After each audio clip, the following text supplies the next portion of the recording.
whisky lovers, and welcome to another one of Mark's Whisky Ramblings. I'm still in Spa. I've just returned from the health centre, enjoying the jacuzzis, the saunas, the hammams and whatnot with dearly beloved. It's almost ridiculous how much we enjoy our little weekend away. And in that health centre, it's all white. You know, you've got the white tiled walls, the white floors, white ceilings, everybody in their pristine white bathrobes with their white slippers. So I thought it would be nice to do something black for a change. Now, who does not remember the black whisky? The black whisky. A couple of years ago there was this this Loch Dhu 10-year-old, the black whisky, which was, to put it in one word, absolutely awful. It was dreadful. It was completely and utterly undrinkable. And yet it is quite the collectible nowadays. It has been withdrawn from the market for obvious reasons. And now those bottles are popping up on auctions and being sold for 200 euros for a bottle. Oh, that is such a waste of money, because the Loch Dhu 10-year-old is simply undrinkable. Do not try to get it. It's not worth your while. So it was withdrawn. Mannochmore no longer releases it because it was a Mannochmore release. And they claimed that the whiskey got this black because it matured for 10 years in a very heavily charred oak barrel, which of course is a cock and bull story, because I've had many a whiskey that has been matured in heavily charred barrels, in level 4 charred barrels even. For example, the Ardbeg Alligator, that was in a deeply charred barrel that it matured, and yet it is not a black whiskey, it is a fine golden whiskey. So that was a cock and bull story. There was just way too much spitted caramel put in there. Was it an experiment? I don't know. Was it an accident? I certainly hope so. But anyway, it was utterly undrinkable and withdrawn from the market.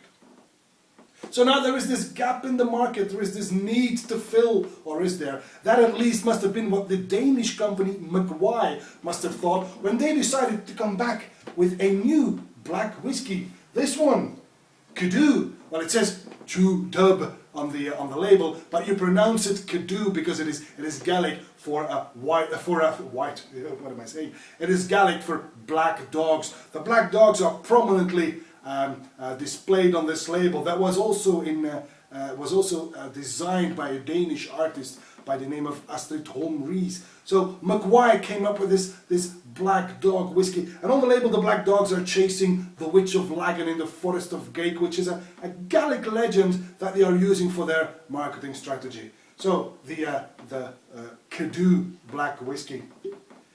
Now, they had to get their whiskey from Scotland, obviously, and Mannochmore wouldn't touch it for reasons that are quite clear now after the Loch Dhu debacle. So they had to get it elsewhere, and they found a distillery willing to produce their whiskey, and that was Speyside. I'm not talking about the region, I'm talking about the Speyside Distillery, which is a bit pompous to name your distillery after the region in which it is going to be built. If I were to build a distillery, for example, on the Isle of Islay, I wouldn't call it the Islay Distillery. That would be rather pompous. But the Speyside Distillery. Anyway, besides the point. So Speyside Distillery produces this young whiskey that is then shipped to Denmark, and it's McY themselves, the Danish company, that adds spitted caramel to give it this distinctive dark colour. It's not as black as the Loch Dhu from way back when, and hopefully it's not as bad either. Let's give it a try. Well, the only way is up. You can't do worse than the Loch Dhu from a couple of years ago. It's not as dark. This is like a coffee-like colour. A very dark amber to oloroso to coffee. Cough syrup, let's put it at that. It is certainly not black. It's bottled at 40% ABV. And the nose is immediately honey sweet. I get some coffee liqueur-like scents here. It's a bit perfumey. I get some burnt wood. And even something that reminds me of oranges. Rotting oranges, actually, which sounds bad, but is actually quite good. To be honest, the nose is not half bad. Alright, on the palate then.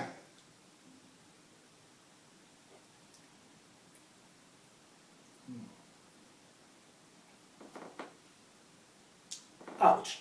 On the palate, it goes downhill immediately.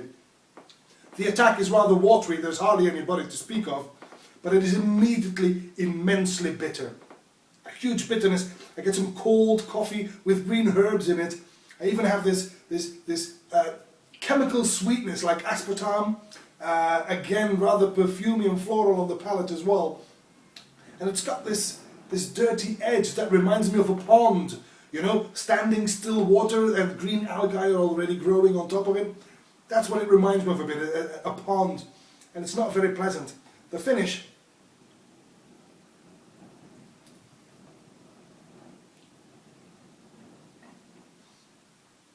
it hardly redeems itself in the finish. I do get some oranges again, which is the only redeeming factor in this whiskey. The oranges in the mercifully short finish.